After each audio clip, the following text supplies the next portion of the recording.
Hi, folks. Upcoming in December is a very exciting class for me because I waited for a long time to teach this class. Originally, years ago, I was actually going to do a physical class for a week dealing with just this subject, which is, I call it the new dawn because grandfather called it that in a way. You can call it a new society or a new beginning. But let me read to you first of all what I wrote, and then I want to add to it. And this is going to be a very unique class in that I've never before addressed the subject of what grandfather said should take place after the collapse. Now, let me modify that. He talked about not just after the collapse, but years before. What people could do to go back in and build a new society, no matter what the rest of society was doing. Over the years, we talked about how to build a new society, one that lives close to the earth, creation, and the creator. He actually gave me a blueprint, so to speak, about how to go about building this new society, free of the fretting, the striving, the slaving that so permeates our society today.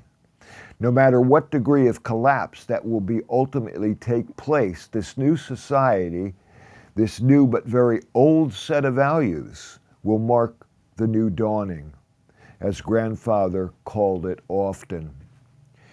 In reality, as he ventured into the teachings, techniques, and higher consciousness of this new society, he had me longing to begin to build this society. And he outlined virtually everything you can imagine, from where to go to the bathroom and how, whether it's just an individual, a family, a clan, or a whole tribe, and where and how to plant crops so that it doesn't interfere with the natural harmony and balance of the land. This new society is like going to be caretakers, not caretakers, healers, because the earth is in such bad shape. Maybe 40 years ago, caretaker was an applicable term, but now, today, we can't just caretake, we got to heal. We got to do things that make the earth better and thrive along with the new society. I'm going to continue reading. In this class, I not only want to discuss the teachings and teach the things that grandfather taught me, but I want to take a step further. I want to reveal to you what we are doing as a tracker family to begin the process of finding a place in Central America to begin the process of building that new society. Now let me stop right there. This new society is not just for Central America. It can be put in the Canadian Rockies. It can be put in the middle of the desert someplace. Of course, it all has to do with carrying capacity of the land. But we're not confined to that environment, so to speak, of Central America. But you got to admit, there's a lot of people that are going to be older, like me. And the cold tends to get to you after a while. After I broke my back, several times, it's like when a cold front moves in, my God, I feel it. It's bad enough I feel it in my hands and knees and all the other things that I used to beat my body to death with. But anyway, it's for all over. And in the years to come, after whatever degree the collapse is, we have the latitude of moving to a new location further north, depending on global warming. And all of that's going to be discussed, which is a lot of fun because, it doesn't have to be many people. It can be you and your family, or you and your clan, or whatever.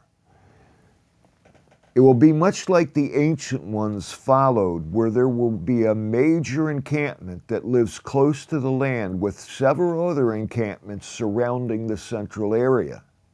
This way, not only follow the carrying capacity of the land, but in fact make it better by healing the earth.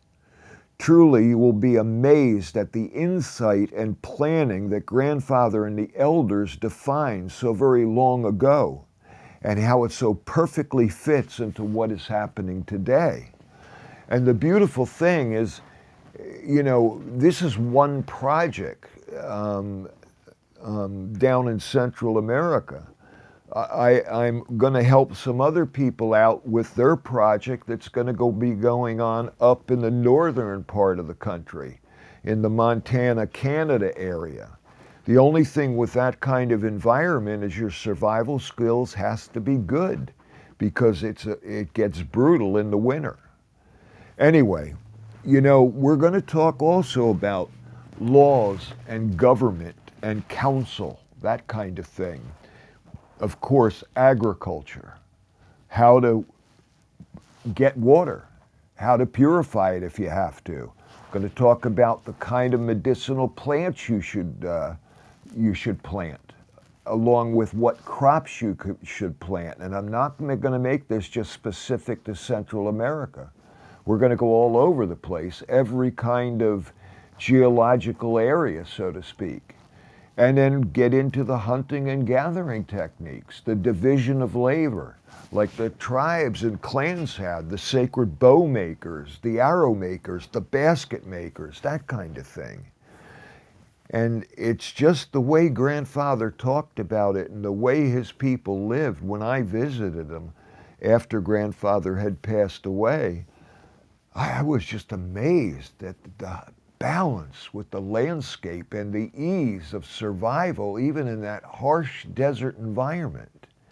Anyway, I hope I see you there, because this is going to be a fun class. It's going to be December 14th to the 18th, 7 o'clock at night to 9, but it's going to go over like the last class went over a long way. This one is too. Thanks, gang. Shuna.